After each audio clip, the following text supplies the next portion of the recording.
Olá! Olá! Sejam muito bem-vindos ao nosso podcast Papo em Mente. Eu sou Paula Silvestre. E eu sou a Eduarda Queiroz. E hoje nós vamos falar de um assunto muito interessante, instigante, eu acho. E aí? Não é? Vamos falar sobre dependência emocional. Mas antes, você já se inscreveu no nosso canal? Já curtiu? Pois é, já ativou o quê, Duda? O sininho? Pois é, gente, vai lá, se inscreva no nosso canal, vai no Deezer, no Spotify, vai no Instagram. Por favor, né? Mande sugestões. Aliás, vocês mandaram algumas no Instagram, né, Duda? A gente tá preparando Muito conteúdo boas. muito bacana. Esse tema de hoje, inclusive, vocês colocaram lá na caixinha. Então, vamos lá, né? Isso. Nosso convidado hoje, muito especial, que é o psicólogo Max Lira. Ele não é só psicólogo, ele é psicólogo organizacional, ele é professor da Universidade Uninassal e psicólogo clínico também, e tem muita experiência para compartilhar com a gente. Seja muito bem-vindo, Max. Eu que agradeço. Foi um prazer, assim, esse convite inicialmente, e eu fiquei muito lisonjeado. Espero contribuir com vocês, com esse papo gostoso que nós vamos ter aqui. Não um tema não tão gostoso, né? Mas vamos tentar fazer ficar um tanto quanto mais gostoso, para que não fique tão pesado. Pois é, dependência emocional. Será que a gente pode dizer assim, aquela pessoa que não consegue terminar os ciclos ou tá num relacionamento e quando termina não sabe mais quem é, só sabe o que o outro... Será que já soube um dia quem era? Pois é, né? Ou teve essa codependência sempre, né? E O aí? outro fazia parte de si. Ou, enfim, você fazia parte do outro. Enfim, tudo se misturava ali.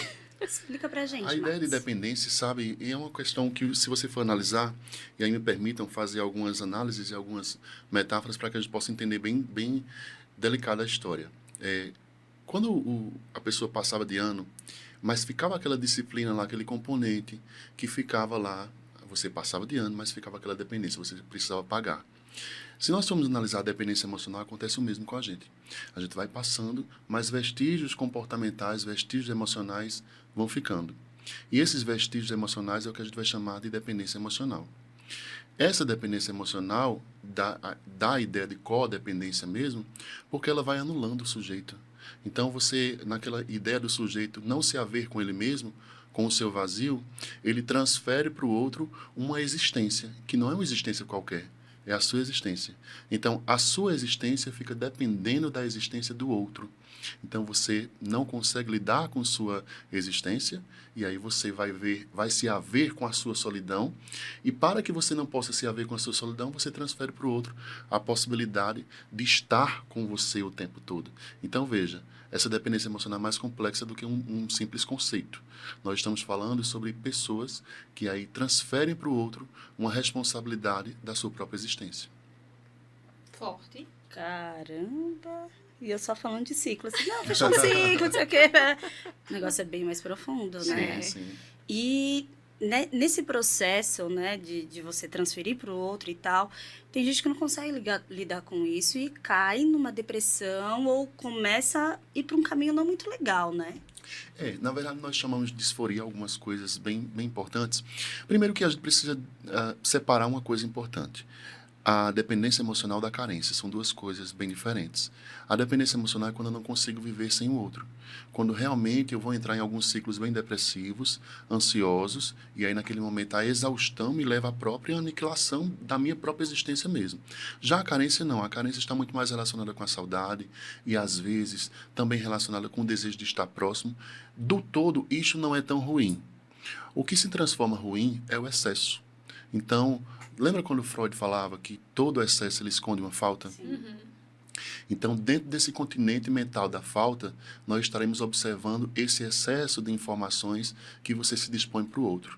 Então, claro, que a partir do momento em que você não consegue lidar bem com sua solidão, com aquela expressão do vazio, mas principalmente com a ideia do abandono, obviamente você vai tentar incluir o outro dentro da tua categoria para que ele possa te preencher. E aí onde o excesso ele vai tomar conta mesmo, é um mar de excessos que vão sendo aproximados da tua experiência. E lembra quando eu falava, olha, essa experiência é uma experiência sua, é uma experiência individual, mas é uma experiência que vai estar precedendo aí a tua existência. Aí quando eu falo sobre isso, às vezes que a gente entra em uma figura muito existencialista, né?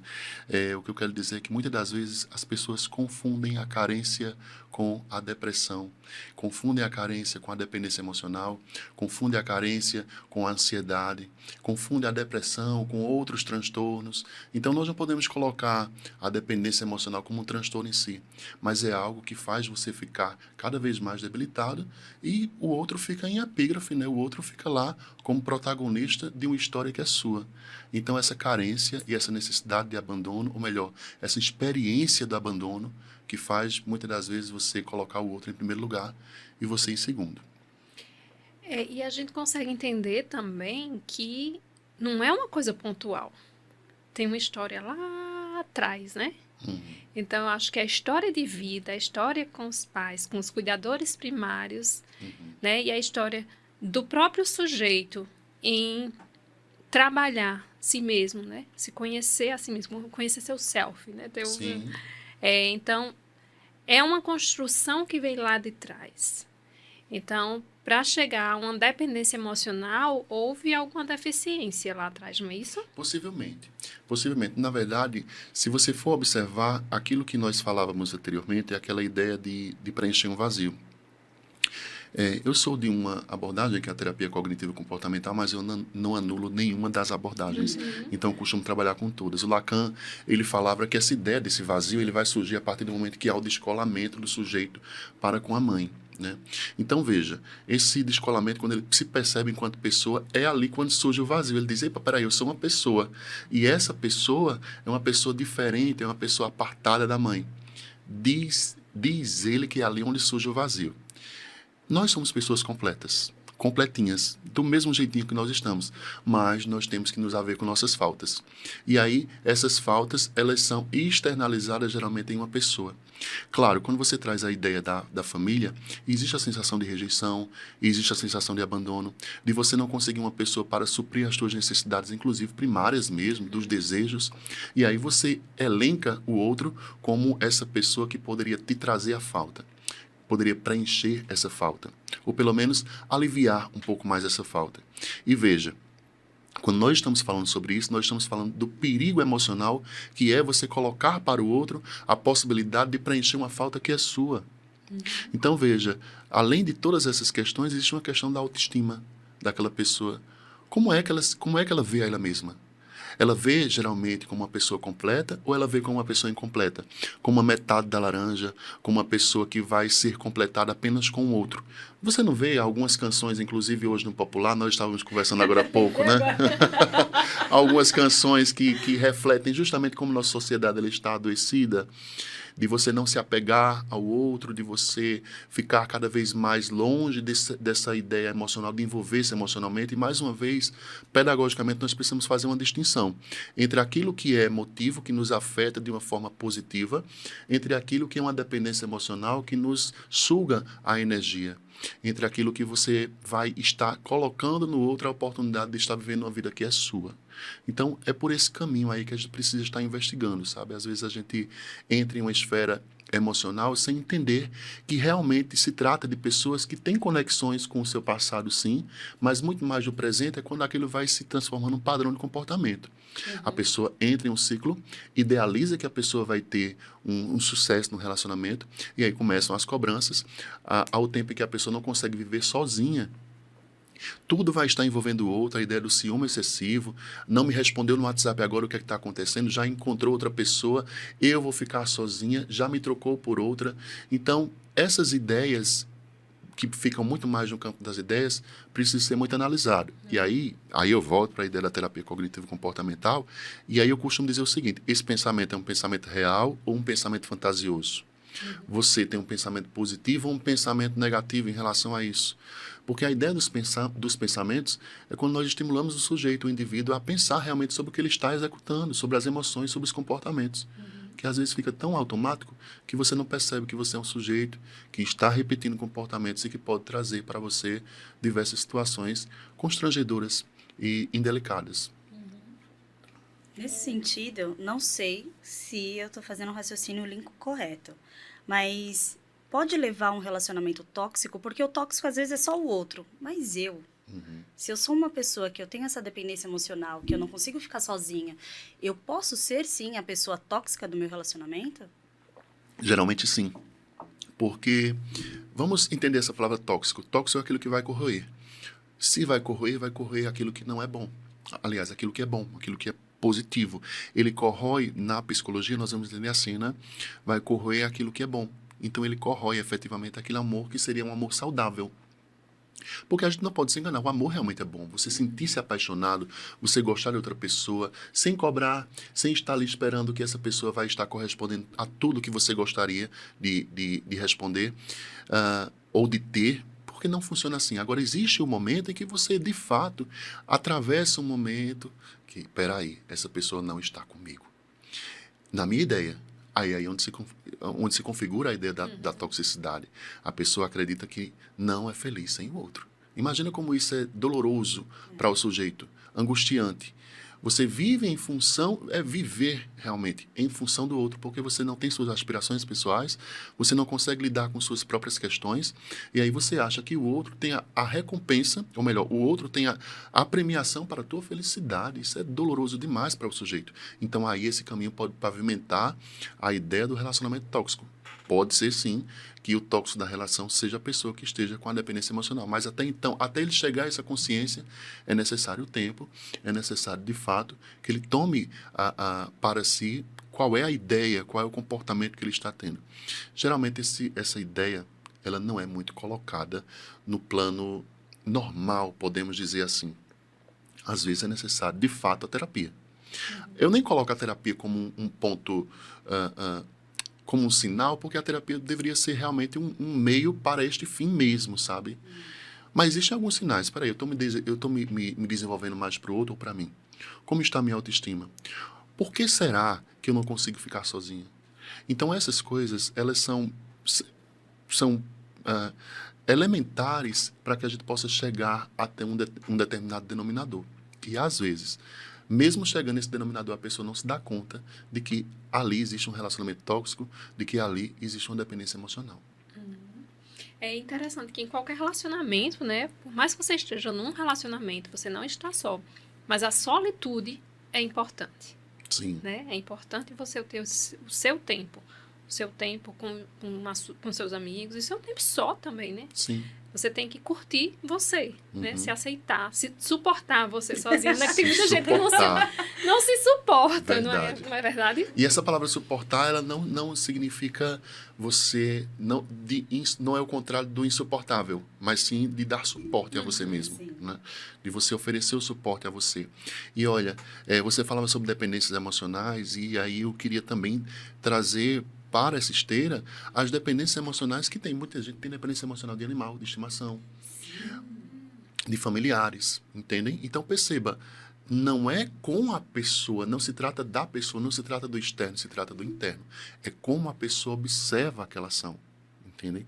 Então, sabe aquela expressão que diz assim, rapaz, o buraco é mais embaixo. Então, de verdade, o buraco é mais embaixo mesmo. Não é apenas aquilo que é visível, não é apenas aquilo que nós estamos observando a olho nu.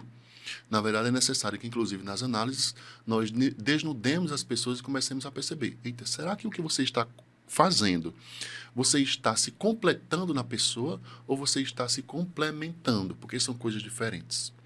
Porque a ideia da dependência emocional, que às vezes vem de mãe para filho também, de filho para mãe, é a ideia de completude, não é de complementar.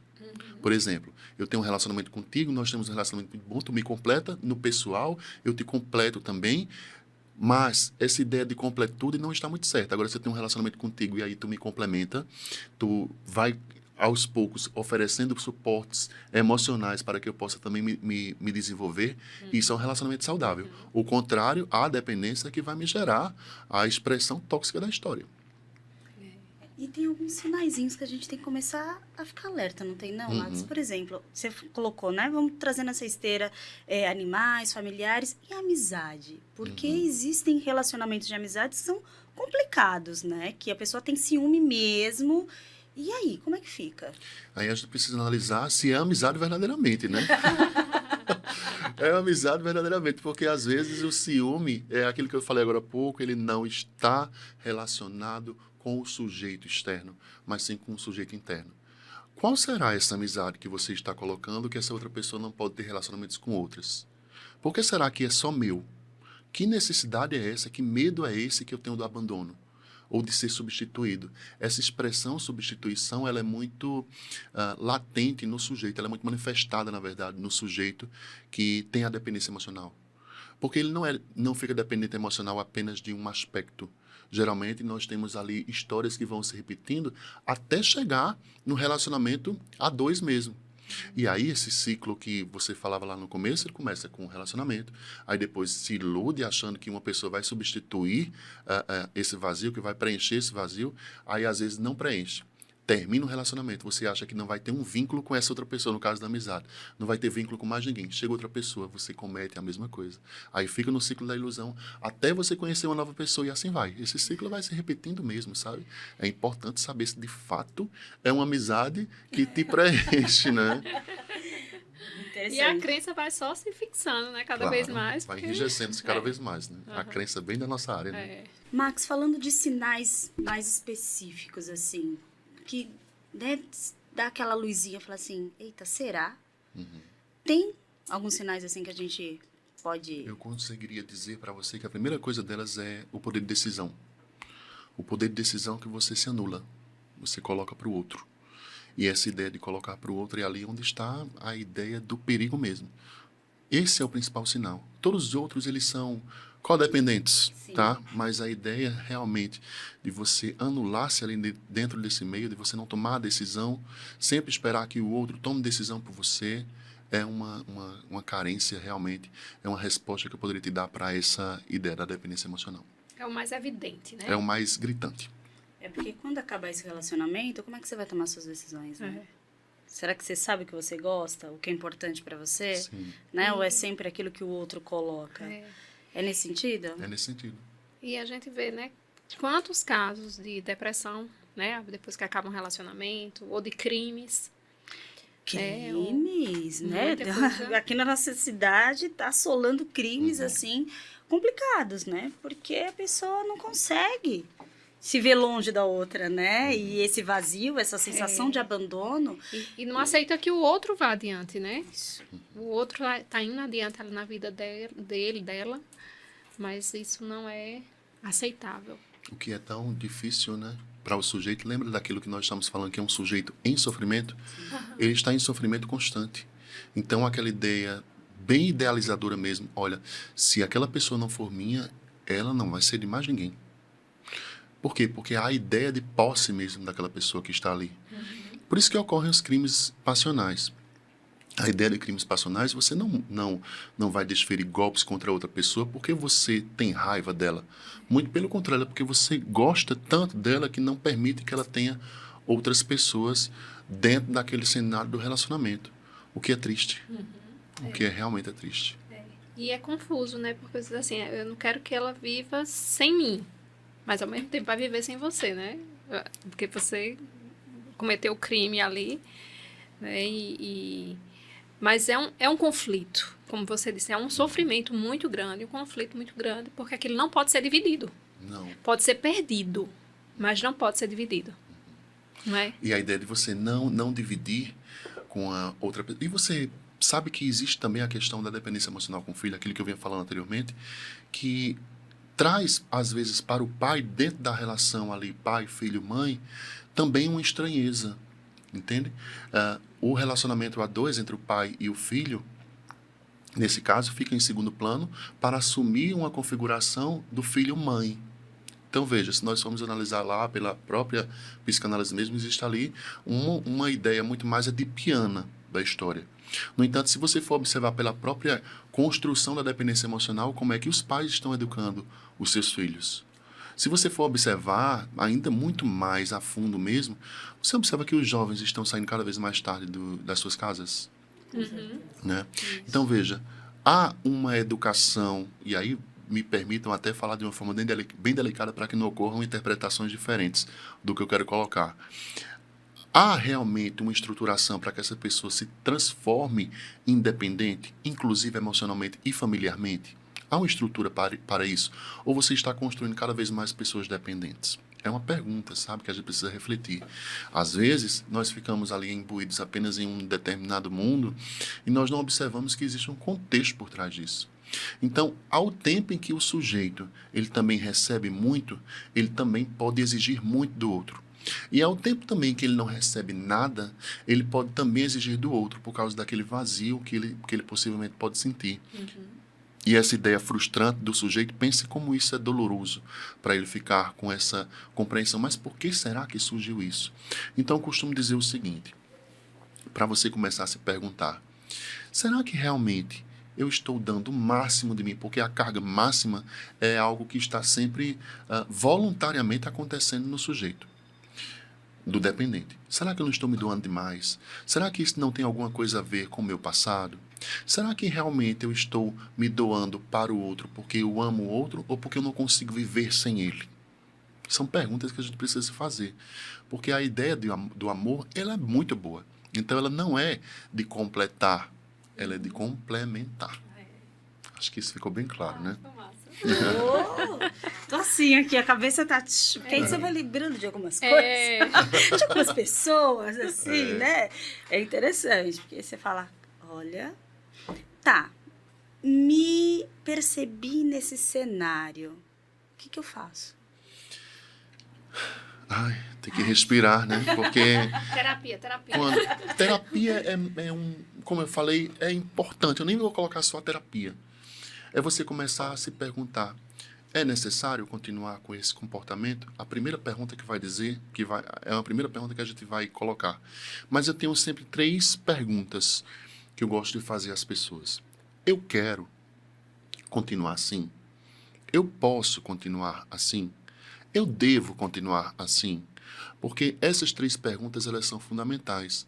Nem tudo aquilo que a gente quer, a gente pode. Nem tudo aquilo que a gente pode, a gente deve fazer. Entende? Então, veja, às vezes aquela ideia do vácuo emocional faz com que você cometa comportamentos, cometa ações, atrevimentos emocionais que no seu comum, dentro do seu plano consciente, você não faria. Então, é mais ou menos o seguinte, a pessoa está conversando contigo, aí ela parou de conversar. Ela parou de conversar contigo. Piada interna. Ela parou de conversar contigo. Ora, todo sinal confuso é importante você entender como um não. Porque se você ficar elaborando sims, você vai entrar dentro de uma fantasia e você vai cada vez mais projetar no outro a ideia de uma possível felicidade. Aí você fica, em vez de você focar nas suas questões, você vai ficar focando no outro. Porque nós não nascemos com dependência emocional. Entende? Nós não nascemos, nós vamos adquirindo. Então, esses padrões vão sendo flexíveis até ficarem rígidos. Né?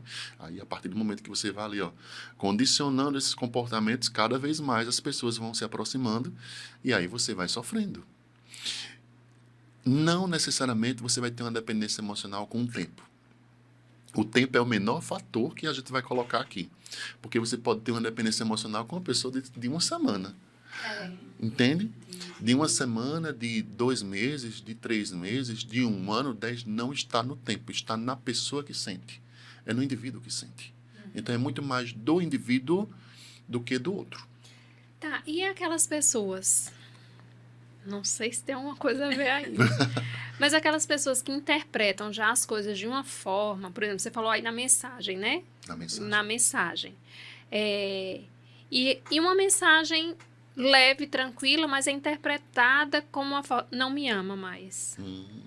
Não gosta de mim, não quer me dar atenção, tá fugindo de mim e às vezes não tem nada a ver, né? Seria uma dependência emocional ou já levaria já para outro? Na verdade, aí a gente enxerga como um pensamento distorcido mesmo. A pessoa está com um pensamento distorcido frente a uma situação que muitas das vezes não é uma situação real. O que é que a gente precisa analisar? O que é que você está pensando? Como é que você pensa dessa forma e por que você está pensando assim? Porque, às vezes, nós temos ocupações. Veja, aqui, estando conversando com vocês, pode ser que várias pessoas tenham falado comigo ali no telefone, eu não posso responder. Mas esse acelerar da nossa história, inclusive de áudios, de filmes, de equipamentos audiovisuais, esse acelerar veio para as relações interpessoais. As pessoas querem respostas rápidas. É tanto, sabe, Eduardo, que às vezes nós estamos dentro da própria clínica e as pessoas são ansiosas por uma resposta. Por que será que as pessoas estão tão ansiosas por respostas? Se, na verdade, não são respostas que nos motivam. São perguntas mesmo, né? É o desejo de estar se perguntando, o desejo de estar ali oferecendo a você um próprio status. Epa, peraí, eu não preciso ter todas as respostas, mas aí eu preciso lidar com essas minhas perguntas. Por que é que eu estou perguntando tanto? O que é que está me fazendo ter tanta ansiedade em relação a isso? O que é que está ali me colocando? Por que eu estou me colocando nessa posição? Será que está me fazendo bem? Eu quero continuar nessa posição? Eu posso continuar? Eu devo continuar nessa posição? Entende? É uma posição de passividade. E essa ideia que você me traz é uma ideia muito passivo-agressiva mesmo.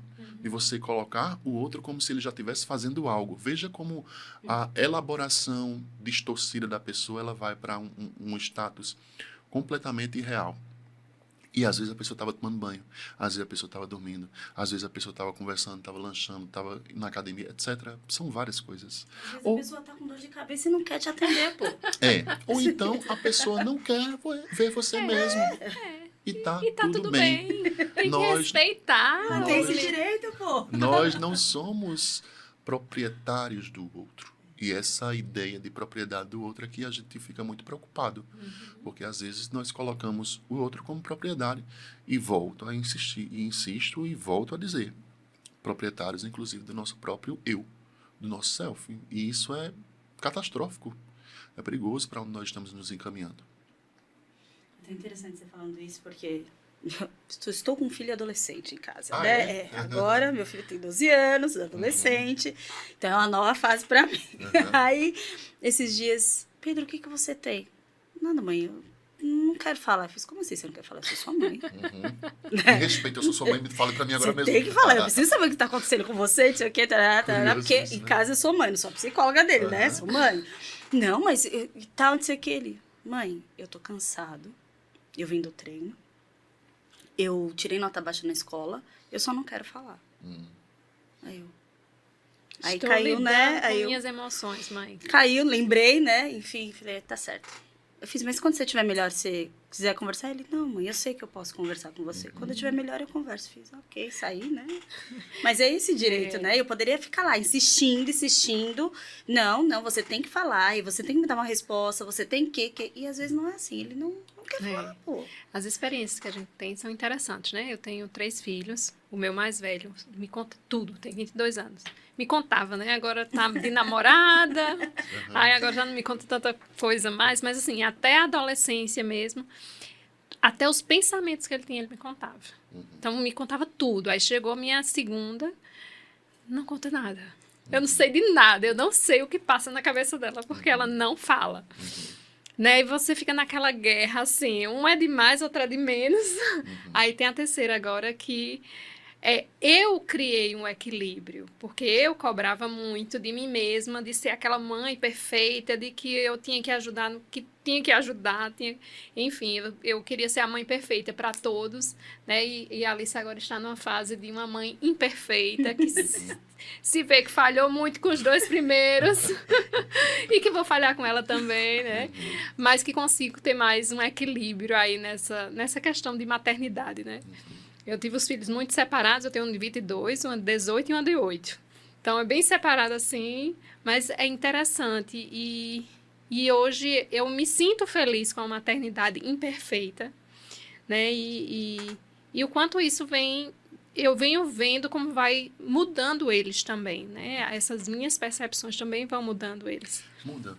E é interessante vocês trazerem esse relato de vocês dos filhos de vocês, né? Que geralmente o teu filho tem essa função mesmo de ser um sujeito, estar se havendo com suas emoções, foi uma das melhores expressões de carinho que você pôde dar para ele. Você dizer para ele, tudo bem, querido, você tem seu tempo.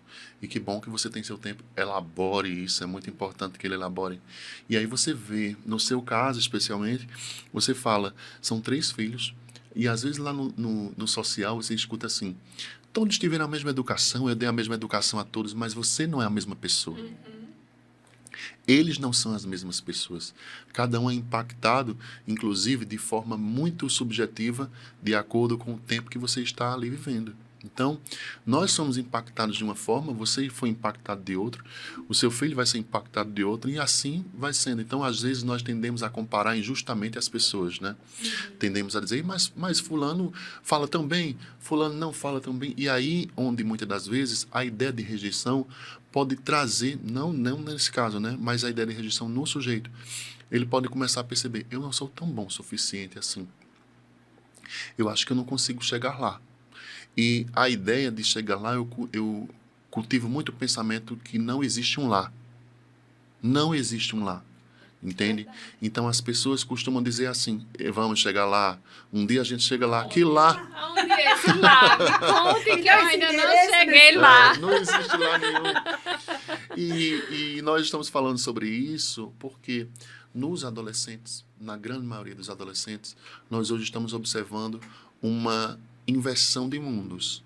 Eles estão saindo muito de um mundo externo para irem para um mundo interno. E é um mundo interno muito cheio de liberdade, realmente, que é o mundo dos aparelhos telefônicos, da tecnologia, de jogos, etc., que nós sabemos muito bem. E ali, às vezes, aquele sujeito, aquele indivíduo, aquela pessoa que não é tão acolhida no social, ele encontra ali, dentro de um grupo, pessoas que pensam como ele e vão fomentando pensamentos iguais a eles. E aí você gera um padrão de comportamento mesmo, e aí você vai para a sociedade.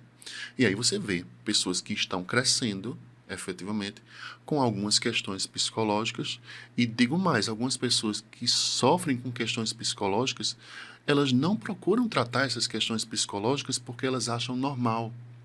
Muitas pessoas costumam dizer que, por exemplo, com a dependência emocional, diz que isso aí é besteira. Diz que isso é frescura, me perdoem até a expressão, só para reforçar. Diz que isso aí é uma coisa de gente maluca. Na verdade, a pessoa não consegue entender que existe um contexto por trás disso, muitas das vezes até familiar, de auto-isolamento, da pessoa não se sentir suficiente, da pessoa não se sentir ali de verdade pronta para ter um relacionamento com outro. E veja como isso é doloroso. Isso é tão angustiante de você ver para o outro não chegar a um patamar onde poderia chegar porque está apenas com uma questão. E aí, não é uma questão apenas, é uma questão que te assombra, é uma questão que te derruba. Entende? Então, essas questões familiares, vocês, agora que eu sei que vocês são mães, vocês têm uma função fundamental assim, na vida do filho, que é a função de dizer não, que eles não são especiais, que não é essa especialidade, mas sim a função de dizer que, muitas das vezes, o outro não vai suprir as suas carências. E não supre mesmo. Não supre, tô aí há 24 anos, Duda também, no seu relacionamento, não supre. Eu tenho os meus BOs, você tem os seus BOs também, certeza. né? E a gente que lute, né? Se você coloca para o outro, é uma atitude, claro, que muitas das vezes é uma atitude inconsciente, mas é até covarde se nós somos observados do lado consciente. Peraí, calma, o outro vai ter que suprir as minhas necessidades, as minhas faltas, e aí quando você percebe que o outro não consegue suprir, você faz por onde ele supra. Se anulando, inclusive, fazendo com que os desejos do outro sejam sempre atendidos porque você tem medo de ficar só. É difícil. A gente pode atrelar isso aí a uma crença de autossacrifício também? Também a crença de sacrifício, de autoeficácia, de você achar que você não tem a eficácia suficiente para estar só, por exemplo. Defectividade, vergonha. Defectividade. entre outros, né? Que se nós formos colocar engloba aí muita coisa. do campo psicológico, a gente vai colocando vários sinais e sintomas que as pessoas vão apresentando dentro de características psicológicas e cognitivas. Mas, falando sobre cognição, perceba como é que está o seu pensamento. Né? Porque eu penso que aqui um papo como esse aqui, ele atravessa e vão assistir pessoas que são da psicologia e pessoas que também não são da psicologia. Porque quando nós colocamos dependência emocional, vai vir um turbilhão de pessoas querendo saber que dependência emocional é essa. Mas é uma dependência verdadeiramente que coloca você dependendo cognitivamente de outra pessoa. E essa dependência cognitiva ela é tão alta que ela faz com que você expresse no seu corpo até uma dependência física. Entende? O teu corpo vai dando sinais. E aí, teu estômago... eu sempre costumo dizer assim... Dizem que é o coração, né? Que a gente sente ali, o coração fica palpitando. Mas, olha, o estômago ele é muito sensível. Eu concordo. Não é? Ele é muito sensível, ele é muito sensível. Então, veja bem, às vezes tem aquela gastura, aquela gastrite, aquele mal-estar. Você não consegue se alimentar bem até você conversar com a outra pessoa. Você não consegue se concentrar no que a outra pessoa está falando, porque você está com o pensamento lá no sujeito que não te respondeu, ou na sujeita que não te respondeu. Veja, isso é um cenário de dependência emocional que você está se anulando. Entende? Você está deixando o outro... né? Deixando de viver. O outro é protagonista da tua história. Cara, como Eita, isso é sério? muito forte. Né? Imagina o outro ser protagonista da minha história. Pô, quem sou eu aí, então? O que eu vou construir? Qual é o meu sentido de vida? É aí onde existem os crimes passionais. Qual é o meu sentido de vida? Se o outro é protagonista da minha história. Eu quero que ele volte para a minha história.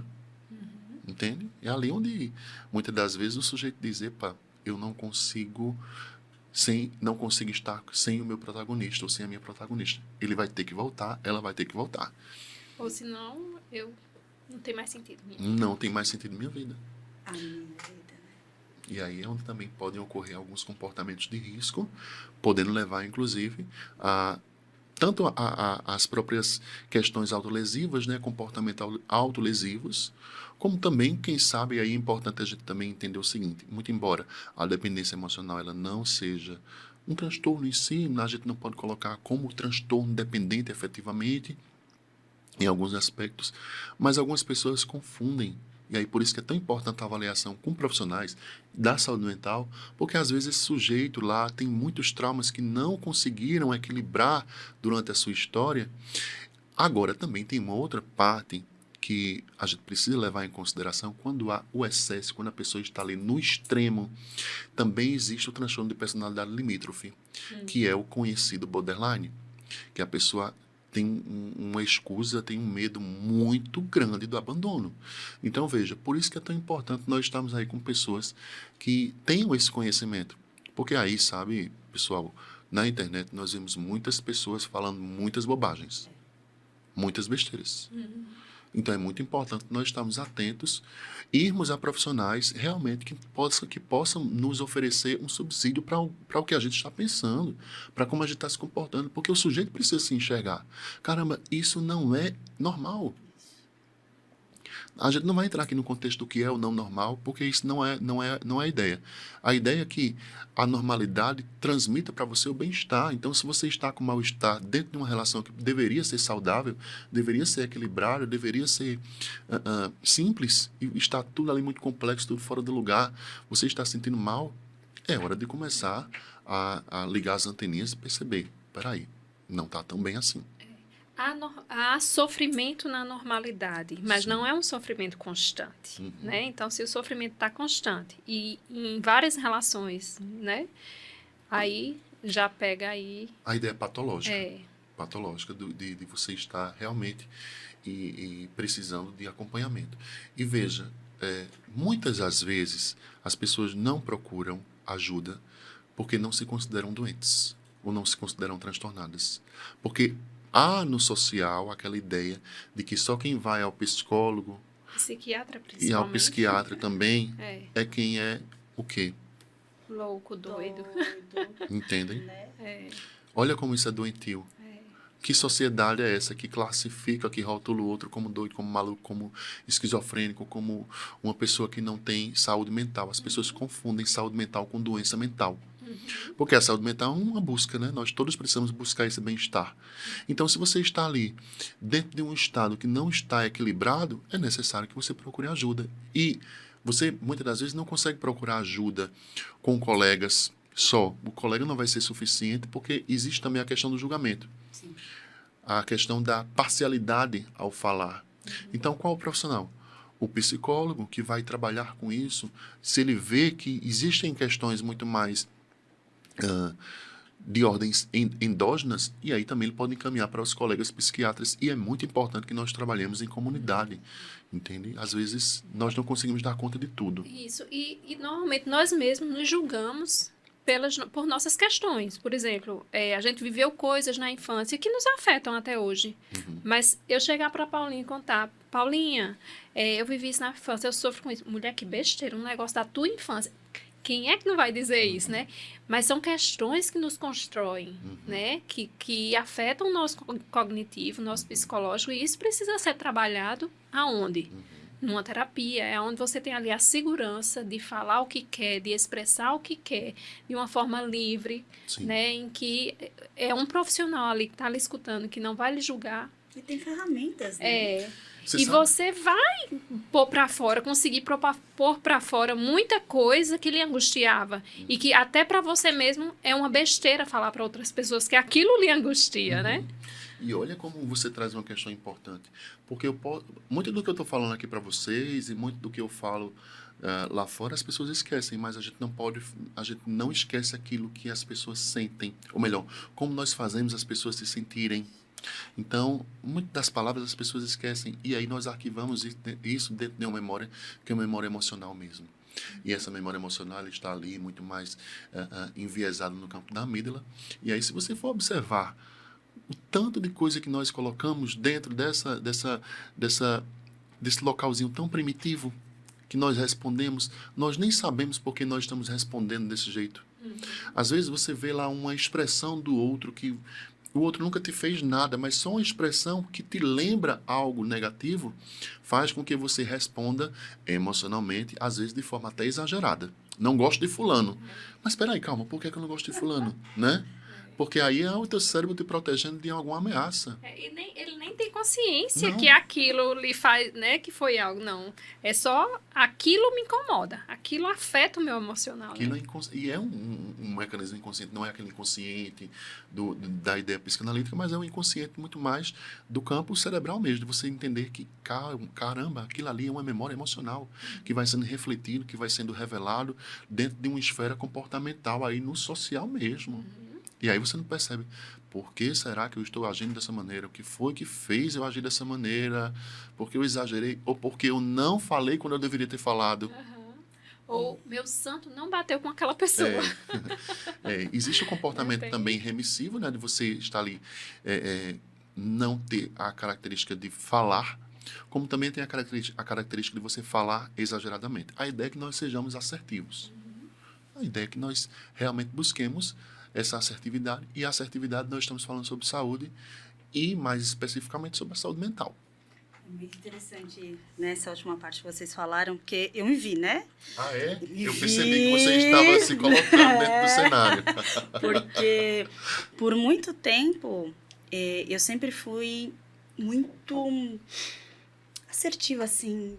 Eu era uma educada. Agressiva. Sabe? Eu era agressiva. As pessoas falavam e eu rebatia e falava mesmo. E se você fazia alguma coisa de errado, eu ia falando e tal. Não, o problema é seu, eu tenho que falar. Se você não gostou, o problema é seu e tal. E aí, fui pra terapia, né? Quando cheguei na terapia, que eu comecei a entender os meus porquês, fui entender a minha infância e tal, eu tinha uma capa, porque eu tive que aprender a me defender. Eu perdi meu pai muito cedo, fui trabalhar muito cedo, tive uma adolescência complicada, né? Tive que cuidar da minha família, do meu irmão e tal. Então, a minha construção foi assim, eu sempre tive que me defender várias vezes, né? Eu tinha que me colocar. E eu sempre, algumas vezes, né, fui humilhada, foi não sei o quê. Meus direitos foram, como é que eu posso dizer assim? Aviltados. Isso. Então, eu trouxe. Trouxe isso pra minha vida adulta. E eu não entendia. Então era assim, gosta de mim bem, se não gosta também. Mas quando eu cheguei, que quando começou todo o processo, que eu fui entender, tanto é que teve um dia que, né, tava lá no processo, e ela me perguntou sobre uma pessoa e eu fiz, acabou a sessão. Não, você fala de todo mundo, mas você não fala sobre essa pessoa. A sessão acabou aqui, levantei e fui embora. Falei, eu não volto nunca mais. Mas voltei, né? Voltei e comecei com... Consegui. Quem não ia voltar? Quem não ia voltar? A criança ou a adulta? Pois é. Não é? E depois que eu fui entender e consegui botar pra fora e elaborar tudo aquilo, pronto. Quem me conheceu antes e passou comigo sobre todo esse processo é uma Paulinha antes e uma Paulinha depois. Ah, que bom. Você já viu aquela metáfora da fruta bichada, Paulinha? Não. Nunca? É uma metáfora diferente, sabe? É uma metáfora muito bonita, inclusive. Que ele fala assim que... Sabe o fruto, quando ele está ali na árvore, e o passarinho vem lá e bica ele? O que é que acontece com o fruto? Ele vai apodrecendo, né? Ele vai... A casca ali vai ficando murchinha. Ele amadurece antes do tempo. Ah. Entende? Ele amadurece antes do tempo. Então, às vezes, a pessoa é muito adulta por fora, mas por dentro é uma criança. Entende? Nós temos uma criança vulnerável, né? Nós temos uma criança que precisa ser cuidada. E muitas vezes escondemos essa criança para protegê-la. Só que ela não amadurece. Porque nós protegemos demais, né? A Paulinha falando aí, eu lembrando de quando eu comecei a terapia, eu descobri que eu usava uma fantasia também, né? A de Mulher Maravilha, que suportava tudo, que aguentava tudo, que era perfeita, era quem tinha que resolver todos os problemas de todos. Né? E eu tirei essa fantasia. E como foi libertador, né? Trazer essa minha criança que precisava de cuidado, que precisava de acolhimento, e ela foi acolhida. Né? A Mulher Maravilha queria proteger uma criança, mas essa criança nunca teria esse acolhimento se ela ainda estivesse, se a Mulher Maravilha ainda estivesse presente ali para lutar por ela. Você emocionou. Essa é você. Essa é você. Que bom, né, que a gente pode falar sobre isso. Que bom que a gente pode discutir sobre essa criança que está tão viva na gente, porque ela é a gente. Ela é a gente. E a gente precisa abraçar ela mesma e não crucificá-la. E essa ideia de Mulher Maravilha lembra muito a ideia de você ser um super-herói, né? Você precisa ser um super-herói. A sociedade te coloca como um super-herói, que você precisa vencer a tudo, resistir a tudo e ainda por cima ser a mocinha da história. Ai, cansa. Cansa. É doloroso isso pra gente. E aí quando você encontra aquela criança que sofreu, que tem suas marcas, tem seus vestígios, tem os seus sentimentos, tem o seu sofrimento. E aí você dá um abraço nela e diz, você merece esse abraço. Aí tua vida muda. Muda. Completamente. Não é? Massa, né? Muito É tão bom. bom conversar com o psicólogo, né? Você vai se entender as coisas. A gente fica falando a mesma linguagem, às vezes parece que ele está falando com a gente mesmo, né? Bom O demais. Estevão fica só ali, só na risada, né? Ai, Estevão. Ai, gente, que coisa boa, né? Falar sobre temas tão profundos, né? Que mexem, que trazem dor, trazem sofrimento, mas tem solução, né, Max? Sim. Tem solução porque só não existe solução para uma coisa em nossa história. É quando nós não estamos mais vivos, né? E eu não diria solução em si, mas eu diria você lidar com aquilo que te traz sofrimento. Porque às vezes não tem solução mesmo. Não tem. Mas tem uma forma como você pode olhar para aquela situação. E aquela situação ali pode ser sim uma nova solução. Entende? Então, não existem soluções prontas, perfeitas. Às vezes a gente não vai aniquilar todas as possibilidades. Mas existe uma possibilidade de você enxergar melhor aquela situação, inclusive oferecendo um novo apontamento. Um novo olhar. Ressignificar, né?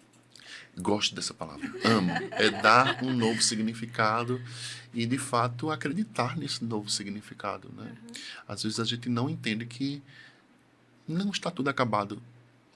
É necessário esperança, é necessário... Mas para que eu possa falar sobre esperança também é necessário que nós pensemos no seguinte: calma, eu estou tendo condições de pensar em esperança? Porque aqui do alto é muito fácil falar sobre esperança, sabe? Mas às vezes aquela pessoa que está ali, no seu quarto, sozinha, sem esperança de nada, encontra uma outra pessoa voltando para a dependência emocional, encontra numa outra pessoa uma possibilidade de experienciar sua vida, ela vai depositar todas as suas fichas nela. Então a esperança de vida dela vai ser o outro. É mais ou menos o seguinte: imagine que você sofre um acidente e entra um caco de vidro e esse caco de vidro perfura uma artéria sua. Se outra pessoa for passando e puxar esse caco de vidro que pegou nessa artéria sua, pode levar você à morte. Entende? É mais ou menos como o dependente emocional ele se sente. Ele sente que aquela pessoa que está ali é aquele caco de vidro que está presente dentro da sua artéria. Se tirar, ela pode vir a morrer. Caramba, profundo, né? Forte. Sofrimento emocional não é brincadeira, né? Não. A gente não pode julgar, a gente não pode dar nome à dor do outro, né? A gente não pode...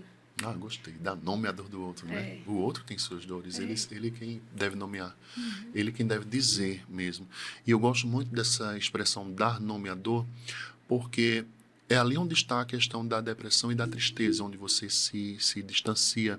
Né? Porque triste todos nós ficamos em algum momento, é uma emoção. Sim. A gente vai estar com uma ansiedade, também é uma emoção, mas quando você consegue nomear, eu estou triste por isso, eu estou magoado por isso, eu estou alegre por isso, eu estou com raiva por causa disso aqui, você nomeia, fica mais fácil de você conseguir identificar o caminho. Agora, na depressão, não. Na depressão é uma tristeza, em muitos aspectos, muito mais profunda, que você não consegue explicar de maneira simbólica mesmo, de maneira com palavras, aquilo que você sente. Por isso que dá-se o nome de depressão, porque é uma depressão, efetivamente, ali dos neurotransmissores, que muitas das vezes é importante nós observarmos se é exógeno ou endógeno. E é isso. Gente, que papo maravilhoso. Muito bom. Né? Emocionante. Tocamos em pontos importantes, né, gente? E esclarecedor. Max, gratidão. Muito obrigada. Muito bom mesmo, né? Eu também agradeço. Olha, fazia tempo que eu tenho me sentido tão à vontade em um bate-papo como esse, sabia? A gente conversou bastante. Sabe que eu converso muito aí com algumas pessoas fazendo esse trabalho, mas eu me sinto muito à vontade de estar com pessoas humanas, como eu também. Eu nunca canso de falar isso, nunca. Sempre que eu tenho a oportunidade de falar, eu estou citando isso. Carl Gustav Jung, ele foi um fenômeno na história da psicologia. E ele tem um retrato de uma história que ele fala assim: você pode dominar todas as teorias, você pode aí conhecer todas as técnicas, e é importante até que você domine tudo. Mas ao você tocar uma outra humana, por favor, também seja outra alma humana. Não é? Seja também outra alma humana. E ele fala apenas mesmo. Sabe por quê? Porque às vezes nós tendemos a esquecermos que nós somos humanos. Nós ficamos tanto na técnica, sustentando aquela técnica durante tanto tempo, que nós esquecemos que às vezes as dores do outro que está ali, às vezes não consegue atravessar por causa da técnica. Então, eu costumo dizer o seguinte: para que você seja um bom psicólogo, antes você precisa ser um bom ser humano. Entende? Porque sem ser um bom ser humano, eu deduzo que não seja muito possível você ser um bom psicólogo. É isso mesmo. Gratidão. Foi eu muito que agradeço. Bom demais. Espero que você tenha gostado. E precisar do Max, vai lá nas redes sociais. Não é? @maxlira.psi. Isso. Palestrante. Psi, da organizacional, clínico, então, e professor da Uninasal. Então, conhecimento aí. Quem quer estudar psicologia, vai para a Uninasal. Eu vou fazendo merchandising. Eu não estou ganhando não, viu? Não mesmo. Pelo contrário, eu estou pagando. Não é? Mas sigam lá nas redes sociais, porque vale a pena, tem muito conteúdo bacana. Gente, esse foi nosso papo de hoje. Isso. Nos sigam nas redes sociais. Ativa o sininho. Ative o sininho, não é? Compartilha, curte. Mande sugestões, porque a gente é diferente. Mas o papo é em mente. É isso aí. Tchau, tchau. Tchau, tchau.